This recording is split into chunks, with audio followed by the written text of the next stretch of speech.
Hello parents, teachers and students.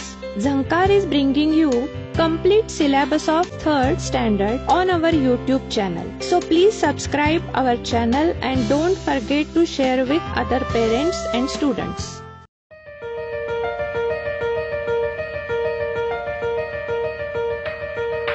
पाठ 11वा.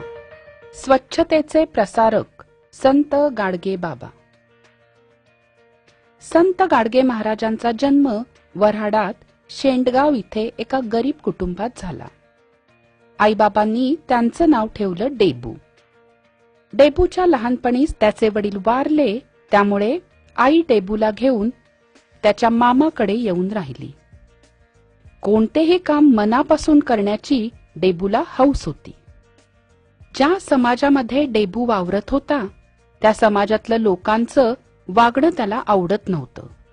व्यसनांमुळे हे लोक कर्जबाजारी होत होते.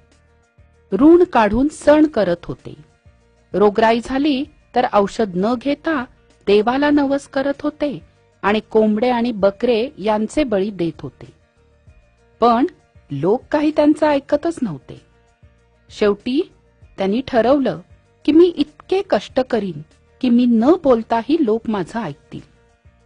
मग गाडगेबाबांनी घरादाराचा सगळा सोयऱ्यांचा त्याग केला. समाजात लोकांच्या जे दोष दिसतात ते आपलेच आहेत आणि त्याबद्दल आपण दंड भोगला पाहिजे अशी त्यांची भावना होती. गावोगावी भजन कीर्तन करत ते फिरू लागले. बाबा कसे दिसायचे?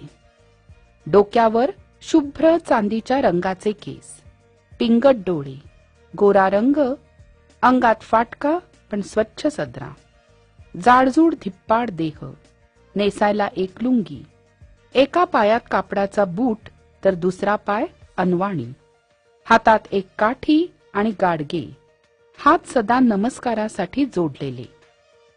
पण दुसरा कोणी पाय धरू लागला की ते पसार होत. त्यांच्याजवळ सतत गाडगे असायचे म्हणून लोक त्यांना म्हणायचे गाडगे महाराज. घर सोडल्यावर कधी कुणाच्या घरी ते जेवले नाहीत. भिक्षा मागायची आणि गाडग्यात पडेल ते खायचं. त्यांनी कधी धड कपडे वापरले नाहीत. चिंध्या पांघरल्या. झोपायला एक तरट किंवा घोंगडी आणि उशाला हाताची घडी. कुणाकडे भीक मागितली आणि त्यांनी काम सांगितलं तर बाबा काम करायचे आणि तसेच पसार व्हायचे. भजन कीर्तन उपदेश हाच त्यांचा ध्यास. गाडगेबाबांच्या कीर्तनाला 10,000 हजार लोक जमू लागले. पण कीर्तन संपलं की ते गर्दीतून पळ काढून निघून जात. ते म्हणायचे, अरे देव आपल्यातच आहे, त्याला जाग करा. ज्या ज्या गावी बाबा जात तिथे खराटे, फावडी आणि घमेली मागवत सगळा गाव झाडून स्वच्छ होई. या गर्दीत कुणी पाया पडायला आला की त्याला एक तडाखा देऊन बाबा म्हणायचे, तुम्ही स्वतः तर काम करत नाही आणि दुसरा करतो तर असं आडवं येऊन पडता, वा बाजूला. बघा गाव कसं साजरं गोजरं दिसतंय. तुम्ही कधी पंढरपूर, नाशिक, देहू, आळंदी अशा तीर्थक्षेत्री गेलात तर तुम्हाला दिसेल की बाबांनी स्वतः राबून कष्टून मदत मागून धर्मशाळा बांधल्या, नद्यांवर घाट बांधले, पाणपोया उघडल्या, मुलांसाठी शाळा उभ्या केल्या. दुष्काळ पडला की बाबा तिथे हजर, स्वतः राबायचे, लोकांना सेवेची प्रेरणा द्यायचे. त्यातूनच अन्न, वस्त्र आणि गरजेच्या वस्तू निर्माण व्हायच्या. बाबांनी कधी जात मानली नाही. त्यांचा देव म्हणजे अनाथ, अपंग, दरिद्री आणि दुःखी लोक. रंजल्या गांजलेल्यांची सेवा हीच बाबांची देवपूजा. यानंतर स्वाध्याय. खालील वाक्यात कंसातील योग्य वाक्प्रचार वापरा आणि वाक्य पूर्ण करा. लोक पाया पडायला येताच गाडगे बाबा गर्दीतून पळ काढत. सहलीच्या दिवशी आम्ही गावा शेजारचा डोंगर पायाखाली घातला.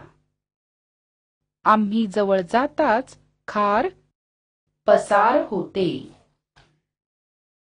माझा ताप लवकर कमी होत नसल्यामुळे आईचा जीव तुटत होता.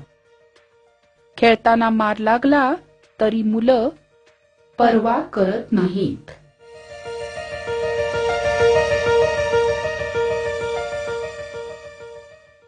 आशा आहे या व्हिडिओमधील टॉपिक तुम्हाला समजले असतीलच.